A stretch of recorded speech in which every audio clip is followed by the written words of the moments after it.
question. Just second straight game, you guys fell into a big hole. Yeah. Obviously, you guys got it to within 2 points, but what have you seen anything that's kind of led to these slow starts? Well, just we didn't get any stops. Our defense didn't offer any resistance, and which put so much strain on our offense. So then we're operating against taking out of the net and taking out of bounds, and you don't get any transition buckets. You don't get any of that going. So it kind of it's a twofold problem, but it starts with our defense. I mean, what a difference in the second half when we guarded them. It becomes a game, and so we just have such a our margin for error is none, and we have to play that as a frenzied team, and because New Mexico's a really talented team. They got two of the best players in the league, and good size, good skill. They can all shoot, as you see, and they're a really good basketball team, and we knew that. And so you're gonna have to play a great game, and like I said, the margin of error for us is that much, and we just let them be so comfortable in the first half. There was times in the first half where they were just beating you down the floor for layups and stuff. I mean, they mentioned earlier kind of toughness or just not playing hard enough.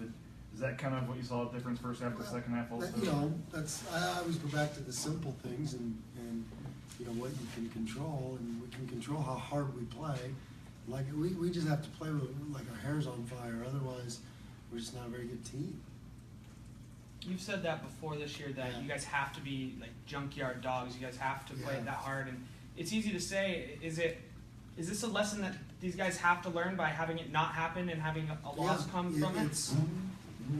It is. It's maybe human nature to get comfortable and get you win 7 in a row, but you look at those 7 we won. We played really hard in all of them, and so that's what we have to understand is that.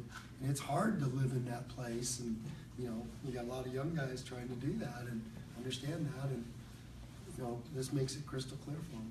You said yesterday it's more than just those 2 guys, and Logwood I think had 12 in the first half, a couple of big buckets in the second half. They had 4 guys in double figures. I mean, I guess that's kind of what you were hinting at yesterday. Right. Yeah, and they were perfect from the line, all of them, and they just ran their stuff well. They didn't get sped up. Now we guarded them. Start the second half. I mean, they missed 14 out of the first 15 shots, and that was terrific. But the hole was pretty big, and then we cut it to 2, which was amazing and terrific job. And then we turned it over 2 times, and it's back to 6.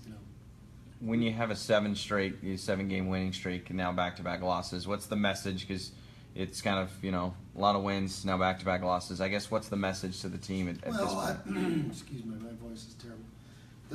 My message is, I always kind of go back to our roots and back to kind of square one, and square one starts with effort, extreme effort, and nothing's sacred for me. I don't care who starts, I don't care who plays.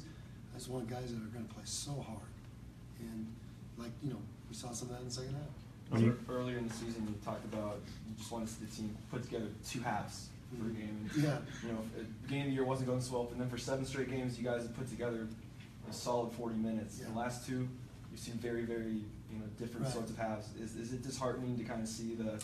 No, it's not disheartening. It's just the ebb and flow of a season. You're not going to play unless you're the most talented team in the world. You're not going to dominate 30 straight games. You just Kentucky does that, and a few other teams, but that's not who we are with this group right now. And so we.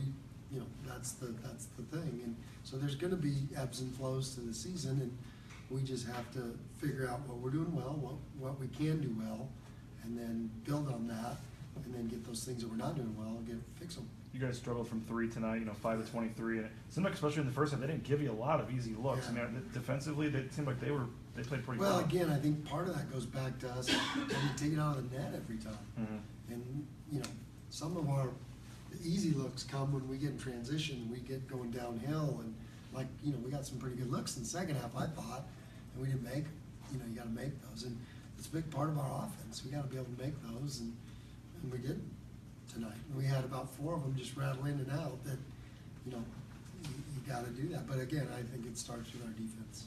James has led you guys in scoring now for 3 straight games.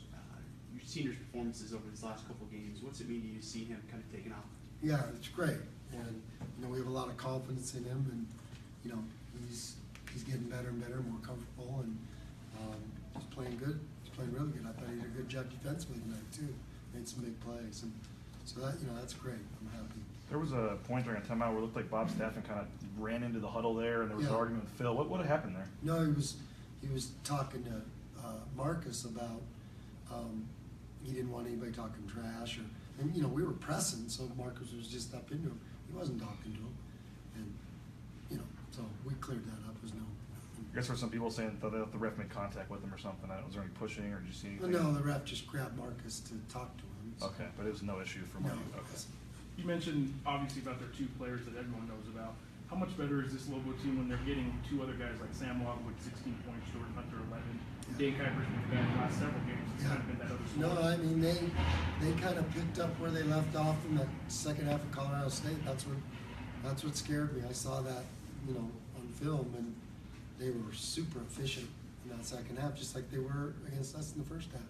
In fact, in the last four games, their first halves of games, they're outscoring teams like 44 to 31 is their average. So they've been coming out really strong in the first half, but that's the start of the second half you guys have is sort of what a lot of teams have been doing.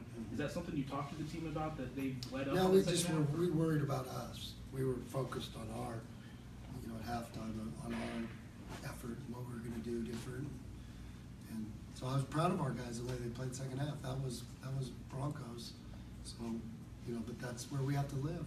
One more on their two stars. Tim Williams has 19 points, but does it on 8 of 16 shooting. He's been shooting 65% all year. Elijah Brown gets his 16 points on 4 of 13 shooting. Do you almost feel like you did a pretty good job on their two stars?